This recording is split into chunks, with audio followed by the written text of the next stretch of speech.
সুপ্রিয় দর্শক, শুভেচ্ছা নেবেন। চ্যানেল জেড আয়োজিত নিয়মিত আয়োজন জেড ফোকাসে আপনাদের স্বাগত জানাচ্ছি। আমি আমিরুল ইসলাম কাগজি। আমাদের সাথে অতিথি হিসাবে উপস্থিত আছেন এই সময়কার সবচেয়ে আলোচিত রাজনৈতিক বিশ্লেষক এবং চিন্তক রেজাউল করিম রনি। রনি, আপনাকে স্বাগত। আমরা প্রতিদিন সংবাদপত্রে যেগুলো প্রচারিত হয় সেই বিষয়গুলো নিয়েই আমরা আলোচনা করি। আজকে আপনাকে দিয়ে আলোচনা করতে চাই একেবারে সর্বশেষ খবরটা দিয়ে। এই মাত্র আসছে যেটা, যে গতকালকে যখন জুলাই ঘোষণাপত্রটা পাঠ করা হয় তখন এই এনসিপির 5 জন নেতা তারা এই অনুষ্ঠানে না থেকে তারা চলে গেছে কক্সবাজারে। তো তাদেরকে শোকজ নোটিশ করা হয়েছে। এটা আপনি কিভাবে দেখছেন? পুরো জিনিসটা খুবই ফানি এবং ইন্টারেস্টিং। এখানে এই প্রোগ্রামটাতে অনেক লোককে দাওয়াত দেওয়ার দরকার ছিল, কিন্তু দাওয়াত দেওয়ার সুযোগ নাই, কারণ আবহাওয়া খুব বৈরী এবং আপনার এটা প্রোগ্রামের ডিউরেশনটা খুব অল্প। সো খুব সিলেক্টিভ লোকজনকে দাওয়াত দেওয়া হয়েছে এবং এনসিপির গুরুত্বপূর্ণ নেতারা তো ছিলই, অনেকেই ছিল। ফলে যে 5 জনের এখানে এটা অভ্যুত্থানের শক্তি হিসেবে দাওয়াত দেওয়া হয়নি, দাওয়াত দেওয়া হয়েছে রাজনৈতিক দলের প্রতিনিধি হিসেবে। সেখানে নাহিদ ছিল, আক্তার ছিল, যথেষ্ট। তো তারপরে হলো যে ধরেন আর ছাত্র উপদেষ্টা যারা ছিলেন ওনারা তো আছেন, যারা তারা তো ছিলেনই। এর বাইরে অভ্যুত্থানের আরো অনেক শক্তি ছিলেন, কোনো দল করে না এরকম লোকও ছিলেন। তো যাই হোক, এইটা আপনি যে প্রশ্নটা করলে দেখেন, এটা কালকের থেকে খবরটা ঘুরছে। প্রথম কথা হলো পিটার হাস তো বাংলাদেশে নাই, আর এখনো রাজনীতিতে পিটার হাসকে কেন্দ্র করে এরকম খবর ছড়ানো, একটা রহস্যময়তা তৈরি করা এবং একটা প্রোপাগান্ডা তৈরি করা। তারা একটা লম্বা সময় ধরে কিন্তু একটা লং মার্চ ছিল। তারা পদযাত্রা, জুলাই পদযাত্রা করছে সারা দেশ ব্যাপী, মাসব্যাপী তারা সারা দেশে ঘুরে বেড়াচ্ছে এবং তাদের উপর দিয়ে বেশ ভালো রকমের ধকল গেছে। এটা ব্যাপক রাজনৈতিক কর্মযজ্ঞের মধ্যে পুরো মাসটা জুড়ে তারা ছিল। ফলে তার কালকে সর্বশেষ আপনার 5 তারিখ ছিল, 5 তারিখে 1 মাস ব্যাপী কর্মসূচির সমাপ্তি। তারপরে তারা হয়তো ভাবছে একটু অবসরে যায় এবং বন্ধু বান্ধব মিলে তারা বেসিক্যালি একটা ভ্যাকেশনেই গেছে, যে একটু আপনার অবসর সময় তারা কাটায় আসুক। তো সেইটাকে কেন্দ্র করে সেখানকার ছবি টবি করে ভাইরাল করে যেরকম মুখরোচক গল্প ছড়ানো হচ্ছে পিটার হাসের সাথে বৈঠকই। তো আপনার এখানে পিটার হাস একটা বাংলাদেশের রাজনীতির একটা খুবই গুরুত্বপূর্ণ চরিত্র এবং পিটার হাসকে কেন্দ্র করে যে কোনো কথা বললে এইটার সেন্সেশন তৈরি করতে সুবিধা হয়, লোকজন মজা পায়। পিটার হাস তারা একবার জবাই করে খাই ফেলতেছিল আওয়ামী লীগের আমলে। সো সেই হাঁস জবাই হয় না, যাই হোক আওয়ামী লীগে জবাই হয়ে গেছে। তো তারপরে সেই হাঁসকে আবার ফেরত আনা কক্সবাজারে, তাও আবার এই 5 জনের সাথে মিটিং। গল্প হিসাবে কিন্তু খুব ইন্টারেস্টিং এবং সোশ্যাল মিডিয়াতে এই ধরনের ইন্টারেস্টিং গল্প আমি মনে করি থাকা ভালো। মানুষের জীবনে বিনোদনের দরকার আছে, কিন্তু এগুলো কোনো রাজনৈতিক এসেন্স নাই, রাজনীতি হিসাবে এগুলো চর্চা করা যাবে না। তো এখন আবার কিন্তু সিরিয়াস হয়ে গেল এবং এনসিপি যে শোকজটা করছে, শোকজের ধরনটা তারা শোকজ করতে পারে পার্টি জায়গা থেকে। আচ্ছা, আপনারা তো পার্টি ব্যক্তি, চাইলেই আপনারা ঘোরাফেরা করতে পারবেন না। আপনাদের স্বাধীন জীবন যাপনের উপরও একটা রাজনৈতিক নিয়ন্ত্রণ বা পার্টির তরফ থেকে একটা কি বলবো যে বলবার ব্যাপার থাকে। তো সেই দিক থেকে হয়তো পার্টি শোকজ করছে যে আপনারা কেন গেছেন, বা গেলেও গেছেন ভালো কথা, যাওয়ার পরে এই ধরনের খবর কেন চাওয়ার হইলো, সেক্ষেত্রে আপনাদের কোনো ভূমিকা ছিল কিনা এই বিষয়ে ব্যাখ্যা চাওয়ার জন্য হয়তো শোকজ করছে। তো শোকজ করা একটা ধরেন কমন কালচার, রাজনৈতিক দলগুলোর সব দলই করে। কিন্তু ইন্টারেস্টিং পার্ট হলো যেটা এখানে আপনার সোশ্যাল মিডিয়াতে এবং এই খবরটা চাওয়ার করা, তারপরে এটাকে মেইন স্ট্রিম মিডিয়া যেভাবে খবরের উপাদান করে তুললো, এইটা আমাদের এখানে সাংবাদিকতা যে খুবই দুর্বল অবস্থায় আছে তার একটা প্রমাণ। আপনার এর পিছনে কি কোন রকম এইটার কোনোটেশন, এইটা গুরুত্বপূর্ণ জায়গা। তাহলে এই ধরনের আমি বললাম যে মজা আকার এটা করাই যেতে পারে, ঠিক আছে, কিন্তু যখন সাংবাদিকতার পাঠ আকার এটা করা হবে তখন এটা কি বার্তা দেয়? বার্তা দেয় এখানে যারা যেই ব্লগ, যে অংশটা এই গণ অভ্যুত্থানটাকে একটা আমেরিকান চক্রান্ত হিসেবে প্রতিষ্ঠিত করতে চায়, একটা সিআইএ এর প্রজেক্ট আকারে প্রতিষ্ঠিত করতে চায়, এটা তাদের ন্যারেশন। তারাই এই গল্প বাজারে ছাড়ছে যে এই পিটার হাসের সাথে, এবং পিটার হাস এখন আর কোনো ওইরকম গুরুত্বপূর্ণ মার্কিন আপনার কূটনৈতিক পেশাই কোনো অবস্থানেই নেই, কোনো অবস্থা নেই। তো উনি মোটামুটি অবসর জীবন যাপন করতেছে। এখন মনে হয় বই পুস্তক লিখবে, অথবা আমেরিকান লোকজন যা করে আর কি, অবসর টবসর নিয়ে দূরে যায়, খামারে যায় হ্যাঁ গরু ছাগল পালে এগুলি করবে হয়তো। তো এখন সেই রকম একটা লোক আপনার ডাইকাই না, হ্যাঁ এখানে খবরের উপাদান বানানো। এটা বেসিক্যালি এখানে যারা এটাকে কনস্পিরেসি থিওরির মধ্যে আনতে চায়, একটা আমেরিকান ষড়যন্ত্র আকারে দেখাইতে চায়, দেখায় এখানে বেসিক্যালি দিল্লির ন্যারেশনটা, ইন্ডিয়ান ন্যারেশনটাকে হ্যাঁ তারা এস্টাবলিশ করতে চায়, তাদের সুবিধার জন্য করা হচ্ছে। এবং যেই সমস্ত মিডিয়া এটাকে মুখরোচক, ইভেন আমি নাম নিচ্ছি না, খুব প্রভাবশালী গুরুত্বপূর্ণ এবং সফিস্টিকেটেড পত্রিকাও হ্যাঁ তারাও এটাকে খবর করে, কিন্তু হয়তো লেখে যে পিটার হাসের সাথে বৈঠকের গুঞ্জন কথাটা হয়তো তারা লেখে, কিন্তু এটাকে যে তারা খবরের উপাদান করে ফেলে। এবং উপাদান শুধু না, আপনি খেয়াল করেছেন এটা কিন্তু তারা ওই যে ইউটিউব তাদের যে সমস্ত চ্যানেলগুলোতেও প্রচার করেছে এবং ভিডিও ফুটেজ পর্যন্ত দেখানো হয়েছে। ভিডিও ফুটেজে পিটার হাসের অন্য সময়ের ছবি টবি জুড়ে দিয়ে থাম্বনেল তৈরি করে, এই যে আমি বলতেছি এটাকে বলে কালচার অফ মানে আপনার ভিজুয়ালাইজেশন, অথবা ধরেন আপনার ইমেজ কালচার, একটা ইমেজ তৈরি করা, হ্যাঁ বা একটা আপনার চিত্রকে ব্যবহার করে, ফটোগ্রাফিকে ব্যবহার করে, হ্যাঁ পুরানা ছবি নানা ছবি একটা কোলাজ তৈরি করে একটা ইমেজ, কালচার অফ ইমেজ তৈরি করা, এবং এর মধ্যে একটা প্রোপাগান্ডা তৈরি করে জনগণের সাইকিকে প্রভাবিত করার চেষ্টা করা, একটা হুজুক তৈরি করার চেষ্টা করা, এইটা রাজনৈতিক মতামত বা জনগোষ্ঠীকে একটা অথেন্টিক আপনার অপিনিয়ন পাইতে আপনার অসহযোগিতা করে না, শুধু এটা বিঘ্নিত করে, মানুষকে ডিস্ট্র্যাক্ট করে, এবং এটার ভয়াবহ কুফল যেটা হয় সমাজ বিভক্ত হয়ে যায়। এবং প্রথমত যেটা হলো এখানে তো আপনার আওয়ামী লীগের পরাজয় শুধু না, দিল্লিরও তো পরাজয়, সেই পরাজয়টাকে তারা যেহেতু ধরেন কোনোভাবে মানতে পারতেছে না, এবং তারা এই পরাজয়ের পর পরে তারা দেখবেন যে $1 মিলিয়ন একটা প্রোপাগান্ডা প্রজেক্ট নিছিল, মানে বাংলাদেশের বিরুদ্ধে, এখানে একটা জঙ্গিবাদের উত্থান হয়েছে, এই সে দেশ ধ্বংস হয়ে যাচ্ছে, তো সেটা তারা খুব ইমানদারির সাথে চালাইছে, গ্লোবালি চালাইছে, কিন্তু চালানোর পরে দেখা গেল যে না, এই জিনিসটা পৃথিবীতে কেউ খায়, হালে পানি পায়নি, রাইট।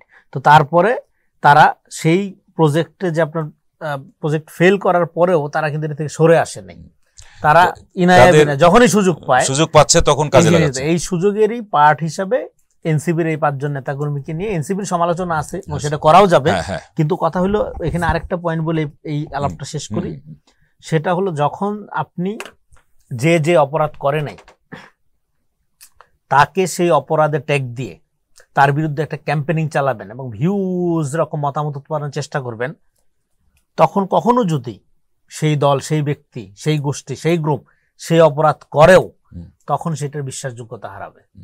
ধরেন তারা পিটার হাসের সাথে মিটিং করে নাই, কিন্তু আপনি এখন একটা এমন একটা বয়ান তৈরি করলেন, ধরেন ওইখানে চাঁদার ঘটনা ঘটে নাই, ইন্টারনাল ক্ল্যাশে নৃশংসভাবে হত্যা হয়েছে, কিন্তু এটাকে আপনি চাঁদা বইলে একটা মব মানে সারা দেশে একটা মতামত তৈরি করার জন্য একটা মানে লার্জ স্কেলে ক্যাম্পেনিং চালাইলেন, ফলে অরিজিনালি যখন চাঁদার ঘটনা ঘটবে তখন আমার কাছে এটা মনে প্রোপাগান্ডা।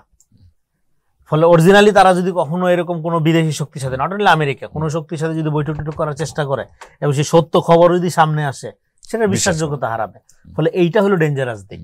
এই জন্য ওই যে মিথ্যাবাদী রাখালের বাঘের গল্পের মতো, আপনার বাঘ আসে নাই, কিন্তু আপনি প্রত্যেকদিন চিৎকার করেন বাঘ, কিন্তু যেদিন আসবে সেদিন আর কেউ তার ঠিক একই রকম ভাবে আপনি মিথ্যা বৈঠক, মিথ্যা ষড়যন্ত্র করবেন, যেদিন সঠিক বা আসল সত্য ষড়যন্ত্র করবে সেদিন কিন্তু আপনি ধরা খাবেন। Thank you. আচ্ছা, আজকে আরেকটি ঘটনা, আমরা যেহেতু গতকালকের ওই চিফ অ্যাডভাইজারের ভাষণে তিনি নির্বাচনের একেবারে সুনির্দিষ্ট অবস্থানটাকে ঘোষণা করেছেন যে রমজানের আগেই নির্বাচন দিবেন, যেটা ফেব্রুয়ারিতে বলা হচ্ছে। এখন বিএনপির পক্ষ থেকে এই নির্বাচনের ঘোষণাকে স্বাগত জানানো হয়েছে এবং বলা হচ্ছে যে এর মধ্য দিয়ে যে সঠিক সময়ের মধ্যে নির্বাচনের ঘোষণা দেওয়ার কারণে এখন দেশে একটা স্থিতিশীলতা ফিরে আসবে। আপনার কি মনে হচ্ছে এই ঘোষণার মধ্যে দিয়ে? ধন্যবাদ। এটা দেখেন, আমি শুরু থেকে বলছি, আপনাদের এই শোতে আইসা বলেছিলাম যে নির্বাচন নিয়ে কথা বলার কিছু নেই, এবং আমি প্রত্যেকটা জায়গায় শুরু থেকে যখন বলতেছি এই সরকার নির্বাচন দিবে না তো দিবেটা কি, এবং একটা ভোটাধিকার নিশ্চিত করামূলক নির্বাচনই হলো সবচেয়ে বড় সংস্কার, এগুলো আমি বহুবার বলছি। কিন্তু প্রবলেম হইলো এখানে এই আলাপ না করি, এই জন্য নির্বাচন নিয়ে আমার কোনো আগ্রহ নেই। আমার আগ্রহ হলো ভোটাধিকার নিশ্চিত হচ্ছে কিনা, যেটার জন্য 16-17 বছর ধরে এখানে একটা গণতান্ত্রিক আন্দোলন চলতেছে। নির্বাচন তো হাসিনাও করছে, ফলে ওইরকম একটা মিনিংফুল নির্বাচন, মানে যেটা ভোটাধিকার নিশ্চিত করা যায়, নির্বিঘ্নে মানুষ তার পছন্দের প্রার্থীকে ভোট দিতে পারে এবং সেই ভোটটা মিনিংফুল হয়, সেরকম একটা নির্বাচনের দিকে আমাদের এগিয়ে যাওয়া দরকার, এবং সেটা একটা বড় চ্যালেঞ্জ আছে। সেই চ্যালেঞ্জটা ক্ষেত্রে সবচেয়ে বড় চ্যালেঞ্জ দেখেন, এই 5 তারিখে বিএনপির ক্ষেত্রে ধরেন 15-16 বছর বিএনপি সংগ্রাম করছে ভোটাধিকার নিশ্চিত করার জন্য। তারপরে এই সরকারকে তারা সহযোগিতা করছে, সমালোচনা করছে, হ্যাঁ। তারপরে হইলো আশা, হতাশা, ব্যর্থতা, সফলতা সবকিছুর দায়ভারের মধ্য দিয়ে বিএনপি একরকম সময় পার করছে, কিন্তু বিএনপি কিন্তু চ্যালেঞ্জে পড়েনি। আমার মনে হয় কালকে নির্বাচনের ঘোষণার পরে বিএনপির জন্য চ্যালেঞ্জিং টাইমটা শুরু হইলো। বিএনপি এতদিন যে তাহলে কইছিল, এতদিন ছিল একটা স্ট্রাগলিং টাইমটার মধ্যে পুরোটাই চ্যালেঞ্জ। স্ট্রাগলিং টাইমের মধ্যে আর নতুন করে চ্যালেঞ্জের কিছু নাই। কিন্তু এইবার এই মানে একটা পর্বান্তর যদি আমরা চিন্তা করি, তাহলে এই নির্বাচনের ঘোষণার মধ্য দিয়ে ফেব্রুয়ারিতে যদি নির্বাচন হয়, তার আগে নির্বাচনের জন্য যে সমস্ত আনুষ্ঠানিকতা দরকার সেটা সরকারের তরফ থেকে সরকার করবেন। ধরেন সরকার একটা চিঠি দিবে নির্বাচন কমিশনকে, নির্বাচন কমিশন আইন শৃঙ্খলা রক্ষাকারী বাহিনীর অবস্থা কি, সেটাকে কি পরিমাণ ট্রেনিং লাগবে, জনবল কিভাবে লাগবে, হ্যাঁ, এলাকা পুনর্নির্ধারণ, ভোটাধিকার হালনাগাদ, যা যাবতীয় কার্যক্রম যা করে থাকে নির্বাচন কমিশন, সেগুলো করার তারা উদ্যোগ নিবে। এর বাইরে ভোট যাতে জনগণ নির্বিঘ্নে দিতে পারে, ভোটে যাতে কোনো পেশি শক্তির প্রভাব না পড়ে, সামাজিক অস্থিরতা যাতে তৈরি না হয়, তারপরে হলো এবং ভোট বিএনপি জিতবে এইরকম একটা হাইপোথেটিক্যাল ধারণার মধ্য দিয়ে যাতে বিএনপি নেতাকর্মীরা অগ্রিম কোনো কার্যক্রমে জড়িত না হয়। তো ফলে সব মিলে এখানে একটা মিনিংফুল, যেটা আগে বললাম, ভোটাধিকার নিশ্চিত করামূলক একটা নির্বাচন অনুষ্ঠানের জন্য সবচেয়ে বড় চ্যালেঞ্জ আসলে বিএনপিকে ফেস করতে হবে। বিএনপি যদি সেক্ষেত্রে, এই জন্য আপনার এই ডক্টর ইউনূস সাহেবের এই ঘোষণার পরে বিএনপির চ্যালেঞ্জিং টাইম মানে শুরু হয়েছে। গতকালকে থেকে বিএনপির জন্য চ্যালেঞ্জিং টাইম, এবং সেই চ্যালেঞ্জিং টাইমের ক্ষেত্রে বিএনপির মানে বড় দল ছোট দল বলে কথা না, দায়িত্বশীল দল এবং লিবারাল ডেমোক্রেটিক পার্টির একটা দায়িত্ব হিসেবে এখানে গণতন্ত্রকে বিএনপিকে যেটা বুঝতে হবে সেটা হলো, বিএনপি যদি ফেল করে তাহলে এখানকার গণতান্ত্রিক প্রসেসটাই ফেল করবে। ফলে বিএনপিকে নিজে জিতলে হবে না, শুধু বিএনপিকে যেটা গুরুত্ব দিয়ে যেটা চিন্তা করতে হবে সেটা হলো বাংলাদেশকে তার জিতাইতে হবে। বাংলাদেশকে জিতানো মানে বাংলাদেশের গণতন্ত্রকে তার একটা প্রাতিষ্ঠানিক ভিত্তির উপর দাঁড় করাইতে হবে। সেই প্রাতিষ্ঠানিক ভিত্তির উপর দাঁড় করানোর সূচনা বা বুনিয়াদি বা ফাউন্ডেশনাল অ্যাক্টিভিটি হলো একটা বিতর্ক মুক্ত এবং আন্তর্জাতিকভাবে গ্রহণযোগ্য এবং জনগণের দিক থেকে সন্তোষজনক স্যাটিসফ্যাক্টরি একটা ইলেকশন মাঠে করানো। সেই চ্যালেঞ্জটা হিউজ চ্যালেঞ্জ, এবং আমি মনে করি বিএনপির এখনই এটা নিয়ে কর্মপরিকল্পনা, তৎপরতা, স্ট্র্যাটেজি ঠিক করতে নেমে যাওয়া উচিত মাঠে ঘাটে তৃণমূল। এবং তৃণমূলের এই যে চাঁদাবাজির বিস্তার, যেটা তারা প্রচুর বহিষ্কার করেও নিয়ন্ত্রণ করতে পারছে না, সেক্ষেত্রে তার একটা ক্র্যাকডাউনে যাওয়া উচিত। এবং সেই ক্র্যাকডাউনটা যাওয়ান মানে ক্ষমতায় থাকলে বিএনপি অবশ্যই এতদিনে ক্র্যাকডাউনে যাইতো, অর্ধেক মনে ক্রসফায়ার করে মেরা ফেলতো, যেটা খুবই অন্যায় ছিল আপনার ওই যে। ফলে এখন যারা চাঁদাবাজি টাদাবাজি এগুলোতে মগ্ন আছে এবং মনে করছে আমরা বিএনপি করি, এরা নিজের জীবনকে সিম্পলি ঝুঁকির মধ্যে ফেলছে।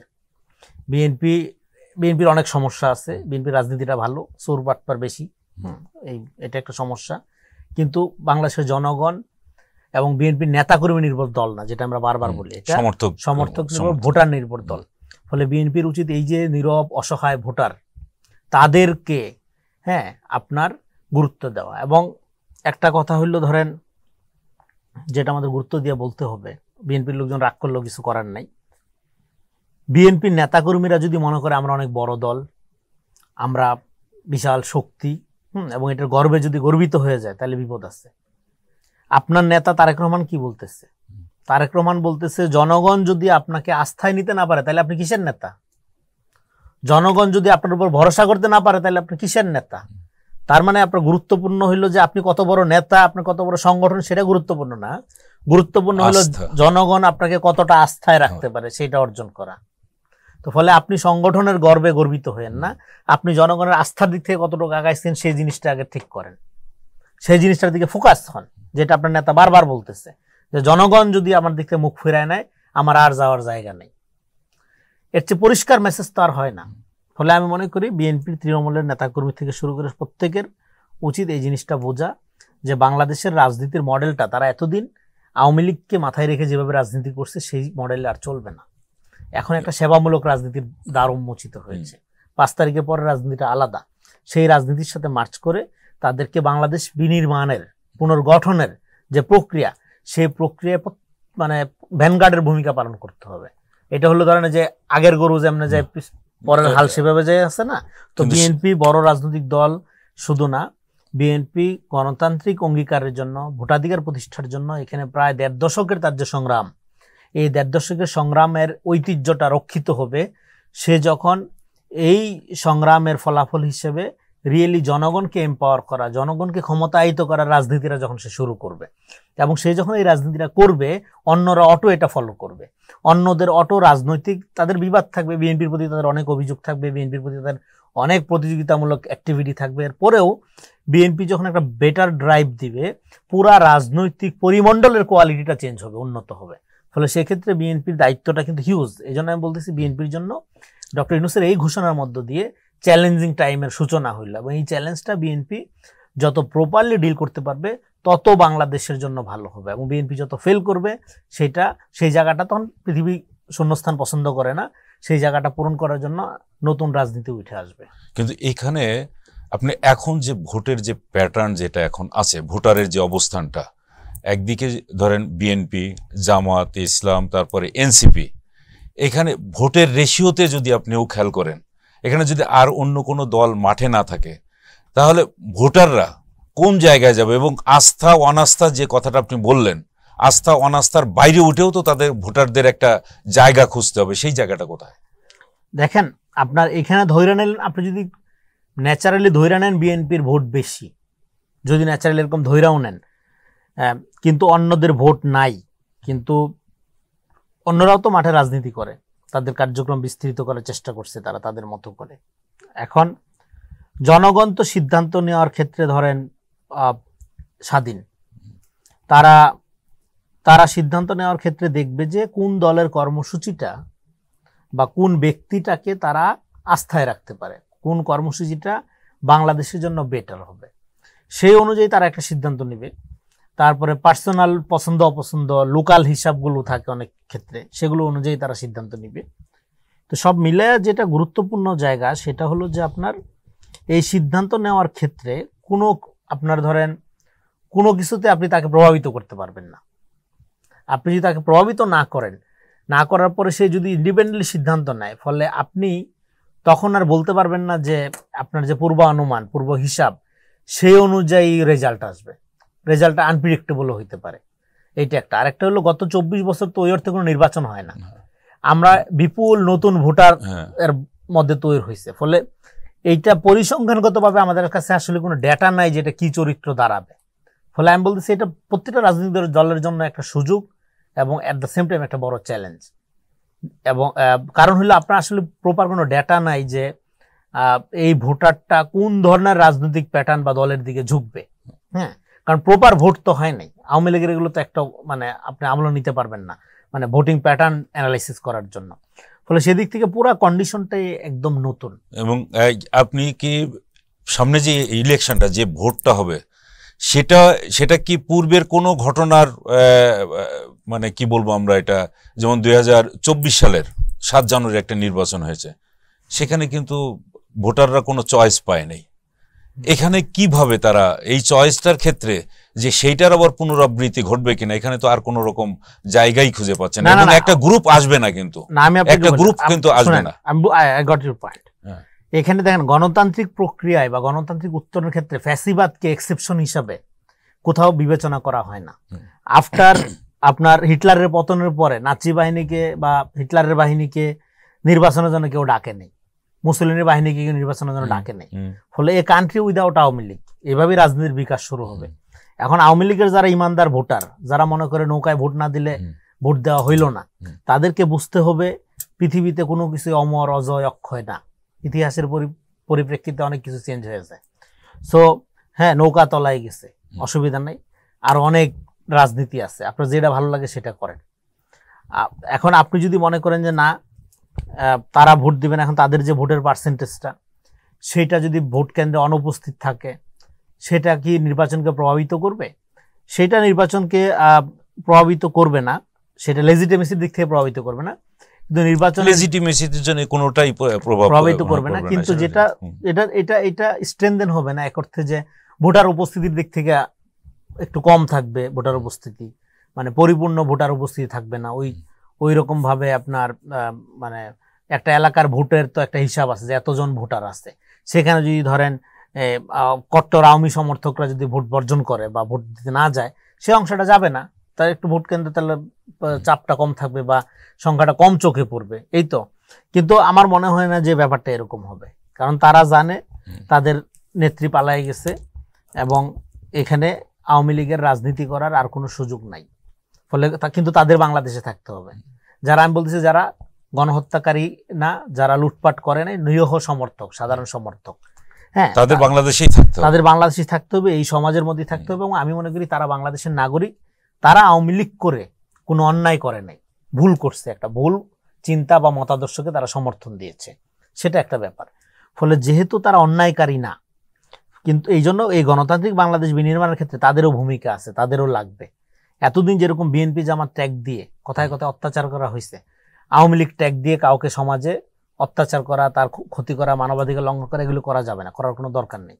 কারণ তাহলে তো আপনি আওয়ামী লীগই হয়ে গেলেন, তাই না? আওয়ামী লীগ হওয়া যাবে না। তো আমাদের আওয়ামী লীগ হওয়া যাবে না মানে আচার আচরণের দিক থেকেও আপনাকে আওয়ামী মুক্ত হইতে হবে, আপনি যে দলই করেন। তো ফলে সেদিক থেকে আপনি যদি মনে করেন যে আপনি এই ভোটাররা দেখবে যে আগামী দিনের বাংলাদেশে, হ্যাঁ, তার নাগরিক হয়ে ওঠার একটা সুযোগও এটা, নিজেকে নতুন করে সামিল করার সুযোগও এটা। ফলে আপনি যেটা বলছেন যেটা শঙ্কা, সেটা এট দ্য সেম টাইম সম্ভাবনা, সংখ্যা এবং সম্ভাবনা। কারণ সে তো দেখতেছে এটার আর কোনো ভবিষ্যৎ নাই। আর একটা হলো যে শেখ হাসিনা যদি পালায় না যাইতো, এখানে থাকতো, বিচার হইতো, ইয়া হইতো, এবং যদি তারা ভারতমুখী দল না হইতো, এখানে ইভেন একটা সুশীল আওয়ামী লীগ যদি আপনি আনেন, ধরেন পুনর্বাসন করার চেষ্টা করেন, সেটা কেন মানা যাবে না জানেন? আপনি যদি ভালো শয়তান খারাপ শয়তান দুইটার মধ্যে যদি আপনি একটা বাইসা নিতে বলেন মানুষকে, এবং মানুষ যদি ভালো শয়তানটা বাইসা নেন, তাহলে সে কিন্তু শয়তানই বাইসা নিল। কারণ আপনার অপশন তো অপশনের মধ্যে দুইটাই শয়তান, একটা ভালো শয়তান, একটা খারাপ শয়তান। তারপরে করবেনটা কি? ফলে ভালো আওয়ামী লীগ বলে কিছু হয় না। কেননা আওয়ামী লীগ যখন এখানে আসবে, ঘোষিতভাবে ইন্ডিয়া আসবে, তাহলে আপনি কি বাংলাদেশের রাজনীতিতে আর ইন্ডিয়াকে পুনর্বাসন করার সুযোগ দিবেন কি না? আপনার ওই সূত্র ধরেই কিন্তু আমি একটা কথা বলতে চাচ্ছিলাম, সেটা হচ্ছে যে আওয়ামী লীগের যারা সমর্থক তারা হয়তো ভালো হওয়ার সুযোগ মানে বা সন্ধান করবে, কিন্তু গোপালগঞ্জে কয়েকদিন আগে যে ঘটনাটা তারা ঘটালো, তারা কিন্তু এখনো ইমানদারিভাবে ওই পথেই কিন্তু আছে। তারা কি সেখান থেকে সরে আসছে বলে মনে হয়? সেখান থেকে সরে আসার ক্ষেত্রে আমাদের সম্মিলিত রাজনৈতিক এবং সরকারি উদ্যোগ, যেটা আমরা শুরু থেকে বলছিলাম যে একটা ট্রুথ অ্যান্ড রিকনসিলিয়েশন প্রক্রিয়া, যেমন ধরেন যে আওয়ামী সমর্থকরা প্রতারিত হয়েছে তাদেরকে যদি বলেন যে আপনারা নতুন বাংলাদেশ পুনর্গঠনে আসেন, আমরা একসাথে কাজ করি, এবং আপনার যে ক্রিমিনাল নেতা গণহত্যা চালাইছে তাকে আমাদের হাতে আইনের হাতে তুলে দেন, আমাদের হাতে মানে আইনের হাতে তুলে দেন, তুলে দেওয়ার ক্ষেত্রে হেল্প করেন, ওরাই দেখবেন তুলে দিবে ওই ক্রিমিনালকে, ওই গণহত্যাকারীকে। হ্যাঁ, কিন্তু আপনাকে তো সেই কনফিডেন্সটা যোগাইতে হবে তাকে, সেও তো বাংলাদেশের নাগরিক, তার পাশে গিয়ে তো দাঁড়াইতে হবে। এই জন্য দেখেন নেলসন ম্যান্ডেলা সাউথ আফ্রিকাতে যেটা করছিল, আমাদের ডক্টর ইউনুস, উনি একটা গ্লোবাল ফিগার, এবং ওনার কাছ থেকে আমরা এটা আসা, আমি এটা আওয়ামী লীগ ক্ষমতায় থাকতে থেকে বলতেছি যে আমাদের এই সমাজটা ট্রমাটিক, দুই অর্থে এরকম ট্রমাটিক সমাজ নিয়ে বাংলাদেশে আগানো যাবে না। এখানে হেলিং করতে হবে, এখানে মানুষের পাশে এসে দাঁড়াইতে হবে, এখানে মানুষের মর্যাদা বোধকে সম্মান করতে হবে। এখানে মানুষের কোনো মর্যাদা বোধ নাই তো। হ্যাঁ, এখানে যে যার মতো করে আপনার লুটপাট করে ভালো থাকতে পারলেই খুশি মনে করে, সফল মনে করে। ফলে এই যে আওয়ামী লীগ যে পুরো মোরাল ফ্যাব্রিকটা ভেঙে দিচ্ছে, এটাকে তো আপনার রিস্টোর করতে হবে, এটাকে তো পুনরুদ্ধার করতে হবে। এখন পুনরুদ্ধার কি করবেন আপনি? হরে ধরে আওয়ামী লীগ পিটাইয়া বা হরে ধরে আওয়ামী লীগ দমন করে এখানে ক্লিনজিং এর পলিটিক্স করা যাবে না। ছোট্ট একটা দেশ, বিপুল ঘনবসতির দেশ, এখানে আপনাকে একটা রিকনসিলিয়েশন প্রক্রিয়ার মধ্যে যেতে হবে। এবং আপনি দেখেন আরেকটা সমস্যা কি, এই সমাজের লিকুইড চরিত্র, আওয়ামী লীগের আমলে সব আওয়ামী লীগ হয়ে গেছিল, এখন একটা আওয়ামী লীগ না। তো তার মানে কি, যে লোক আত্মপ্রতারক, নিজের সাথে নিজে মিথ্যা বলে, ওরে দিয়ে আপনি কি কাজ করবেন? যে প্রশাসনের সমস্যা কি, ধরেন আওয়ামী লীগের সময় প্রচন্ড আওয়ামী লীগ সাইজা ছিল, ইয়ে করছে, আচ্ছা পতনের পরে সে জামাত হিসাবে হাজির হয়েছে, এবার সে বিএনপি দাবি করতেছে। এইবার যে লোকটা প্রফেশনাল, ও দেখতেছে আরে আমি ওই সময়ে বঞ্চিত, এখনো বঞ্চিত, তো সে তার মনোবলটা কোথায় থাকবে? সে কোন দুঃখে বাংলাদেশের জন্য ঝাঁপাই বেরা কাজ করবে? মানে নিজের তখন পেশাদারিত্বটার সামনের দিকে তারা নিয়ে আসতে পারছে, রাখার তো কোনো সুযোগ নাই। কারণ আওয়ামী লীগের আমলে সে পেশাদারিত্ব বজায় রেখে কাজ করতে পারে নাই, করছে লুটারেরা। এখন দেখতেছে এই লুটারেরা এবং তাদের বন্ধু বান্ধবরাই তারাই বিশাল বিপ্লবী, আর সে যে দেশপ্রেমিক প্রফেশনাল কর্মচারী তার কোনো মূল্যায়ন নাই, তার কোনো জায়গা নাই, তার কোনো সম্মান নাই। ফলে এই জায়গাটা তো আপনার সমস্ত, আমি একটা ছোট্ট উদাহরণ দিলাম, আমি বললাম যে এই মডেলটা তো সমাজের প্রত্যেক জায়গায় ছড়াই গেছে। তো এরকম ভাবে হইলে তো আপনার দেশ আগাবে না। এই জন্য এই নির্বাচন, এই ট্রুথ অ্যান্ড রিকনসিলিয়েশন প্রক্রিয়া শুরু করতে পারলে খুব ভালো হইতো, যেহেতু শুরু করা গেল না। এই নির্বাচনও একটা সুযোগ যে লোকালি আওয়ামী লীগের লোকজন যখন এই নির্বাচনে ব্যাপকভাবে পার্টিসিপেশন তারা দেখাবে বা পার্টিসিপেট করবে, তাদের যে মার্কা পছন্দ হয়, যে দল পছন্দ হয়, সেখানে যদি তারা ভোটাধিকার এক্সারসাইজ করা শুরু করে, চর্চা করা শুরু করে, ডেফিনেটলি তারা নতুন করে নতুন বাংলাদেশের এই যে পট পরিবর্তন, সেই পরিবর্তনের অংশীদার হিসেবে আগামী দিনে বাংলাদেশে তারা থাকবে। ধন্যবাদ রনি। এখানে আরেকটু মানে একেবারে শেষ করে দিচ্ছি, সেটা হচ্ছে এই যে জুলাই ঘোষণাপত্রটা দেওয়া হলো, এটার ব্যাপারে সব দলের বলি, সেটা হচ্ছে তাদের প্রত্যাশা এবং প্রাপ্তির মধ্যে কোনো রকম তফাৎ কিছু দেখেন কিনা? দেখেন, জুলাই ঘোষণাপত্রটা এটা অনেক ধরনের সমালোচনা করা যায়, এটা আরো ভালো হইতে পারতো, আরো সুলিখিত হইতে পারতো, অনেক কিছু হইতে পারতো, কিন্তু আমি মনে করি ধরেন এই ধরনের ঘোষণা কখনোই না মানে পূর্ণাঙ্গ হবে না। কারণ ধরেন এই ঘোষণা, জুলাই পত্রের ঘোষণাটা কোন দিন হয়েছে, আমি যেটা বলি, আবু সাইদ যেদিন মারা গেল ওই দিনই ঘোষণা লেখা হয়ে গেছে। আবু সাইদের মৃত্যুটা যেভাবে আপনাকে আমাকে সংক্রমিত করলো, যে ঘোষণাটা, ওইটাই জুলাইয়ের ঘোষণা। এখন ওটা আপনি কোন ভাষায় লিখবেন? ওইটা কোনো ভাষায় লেখা যাবে না আসলে। ওইটা ওই ফিলিংসটা কানেক্ট করে, এটা এখানে আলোচনা করছিলাম একবার, এটাকে বলা হয় যে আইডিয়াস উইদাউট ল্যাঙ্গুয়েজ। এটা এমন একটা ফিলিং, এটা এমন একটা স্পিরিট যেটা ভাষাতীত, ভাষার বাইরে ওইটা আপনাকে আমাকে টাচ করেছে, হ্যাঁ, যে কারণে গণ অভ্যুত্থান হয়েছে। ফলে এখন যেটা দাঁড়াইলো সেটা হলো এটা একটা লিগ্যাল স্বীকৃতি। এটা আগামী দিনে যে সংবিধান প্রণীত হবে বাংলাদেশের, সেই সংবিধানের এটা একটা তফসিল আকারে একটা লিগ্যাল ভিত্তি পাবে, যাতে করে এই 24-এর গণ অভ্যুত্থানটাকে কেউ কোনোদিন আন্ডারমাইন করতে না পারে। যেটা 75-এর আপনার পরবর্তী সময়ে যেটা হয়েছিল, যে ওই সময় যারা ওই আপনার মানে 75-এর পরে তাদেরকে কিন্তু এক ধরনের দায় মুক্তি দেওয়াটার পরেও, তারপরেও কিন্তু তাদেরকে আমরা দেখছি যে অনেক দিন পরে বিদেশ থেকে ধরে টরে নিয়ে এসে মৃত্যুর দণ্ডের মুখোমুখি করা হয়েছে। ফলে এটা লিগ্যাল একটা, মানে যে আরেকটা কিন্তু যে কোনো গণ অভ্যুত্থানই হলো এক্সট্রা লিগ্যাল, মানে যখন একটা অভ্যুত্থান হয়ে যায় সেটার আইনি কাঠামোটা পার করে যায়, হ্যাঁ। কিন্তু পরবর্তী সময়ে যখন আপনি একটা রাষ্ট্র কাঠামোর মধ্যে রাষ্ট্র পরিচালনা করবেন, দায়িত্ব নেবেন, সমস্ত রকম জনগণ নিয়েই তো আপনার চলতে হবে। ফলে ওটা একটা লিগ্যাল বেসিস তৈরি করা দরকার হয়।